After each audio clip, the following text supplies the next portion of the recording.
They were living on the edge of heartbreak, two lives drifting apart in a slow drift of grief.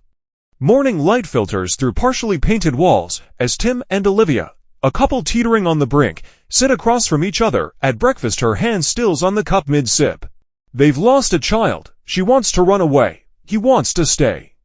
But overnight, the world shifts. The front door won't open. The window is sealed. The brick wall, black, sleek, alien, surrounds their entire building. No light, no Wi-Fi, no water, only silence. The wall pulses with magnetic hum.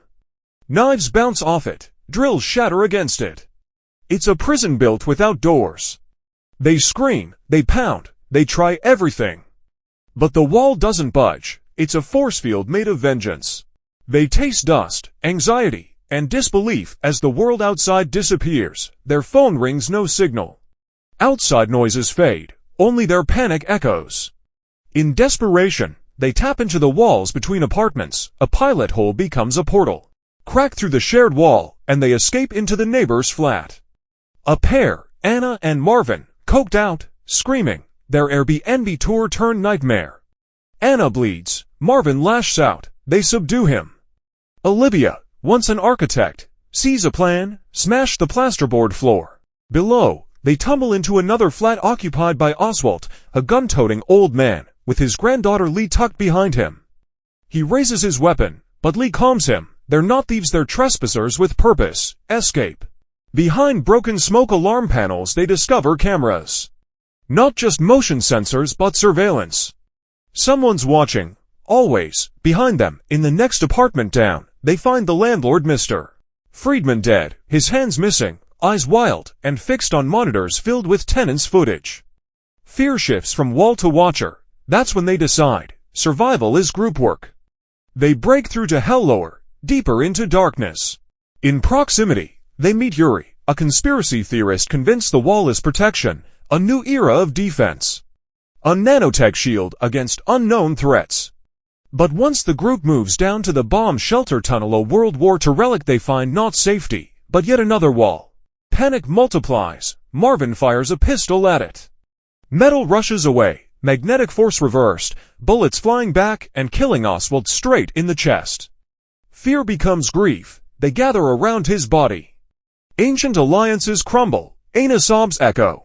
Marvin begs forgiveness. She pulls away. The group is fractured, lost, desperate. Then they find Anton's apartment. He'd cracked the code, a light-based program that unlocked the wall. But Anton never escaped. Yuri choked him inside. Before his last breath, Anton recorded the visuals to open the wall, tiny flashes of pattern. They load his footage on old monitors. Security cam rewind. The code. They know what to do, but don't trust themselves yet. Back in the basement they apply the code sequence, a light show. Brick turns liquid for seconds. Tim reaches in. Olivia follows. It seals again before they pull Anna out, her body caught in the shift. She collapses, split. Nobody moves. Blood pools in silence. Marvin, madness is final. He uses Oswald's gun to kill Yuri in retribution, then turns the barrel on himself. The death tally narrows until only to remain. They stare at each other across debris, bare hands on dusty concrete, a lifetime of grief condensed in one breath. Olivia's tears fall. Tim steadies her. He says the words, that perhaps the wall was built not just of nanotechnology, but of pain. That their grief built bricks inside them, long before the real ones appeared. With trembling fingers they enter number sequence, carefully numbers, beams of light. The wall dissolves for one final time, brick by brick, mist to ruin. They slip through the basement tunnel into the streets. Darkness breathes around them. But the horror isn't behind, it's ahead. Every building rising ahead is encased in the same black armor. Cityscape swallowed whole. Silence is louder than screams. A distant radio report confirms what they feared. The wall was a failed Epsilon nanodefense experiment. A fire at their facility triggered citywide lockdown. No alien invasion, no government war. Just broken tech, broken watchmen, broken humanity. Tim lifts the radio. Olivia grips his hand. They slip into their VW bus. Engine turns. Headlights cut through blackened streets. No relief, only resolve. They drive off into nothingness, escaping not just walls, but everything they were. No promises, no future, just two people against the dark.